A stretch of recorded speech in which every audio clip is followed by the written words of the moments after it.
Do you think Britain should adopt an electoral system more like that of the EU, like where a different method is used? Well, we use a different method for national elections, but for European parliamentary elections we also use proportional representation, like every other European country. The details of the systems vary from country to country, but we elect our MEPs by region. So Yorkshire and Humber elects 6 members of the European Parliament.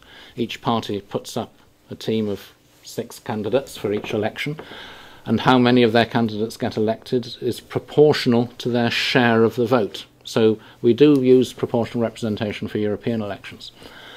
We also now, of course, use proportional representation in Scotland and Wales for the Scottish Parliament and the Welsh Assembly.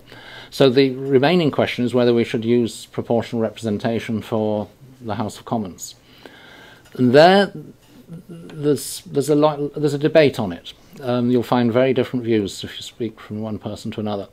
The advantage of the current system, what's called the first past the post system, the one in any single constituency that has the most votes wins the seat for that party, is that it tends to give you, in most elections, an overall majority for a single party, usually Labour or the Conservatives. And the advantage is that you have a clear single-party government. You know who to blame when things go wrong. If you vote against them, it's very visible that there's a change at the top. The government changes the next day without long, detailed negotiations and haggling between parties until you cobble together a coalition. That's the advantage. The downside is that you can have large majorities for a particular party that may actually have received only just a bit more than a third of the electorate. It means that people who voted for minor parties may not be represented at all in Parliament in that sense of representation, if you feel you're only represented by somebody from your own political party, as it were.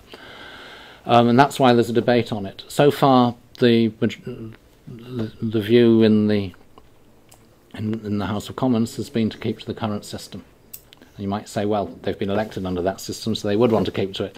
But there is a strong view that this system means the electorate chooses the government. Effectively, you're voting for the Parliament, but in effect you're voting the government, and it's clear what the link is.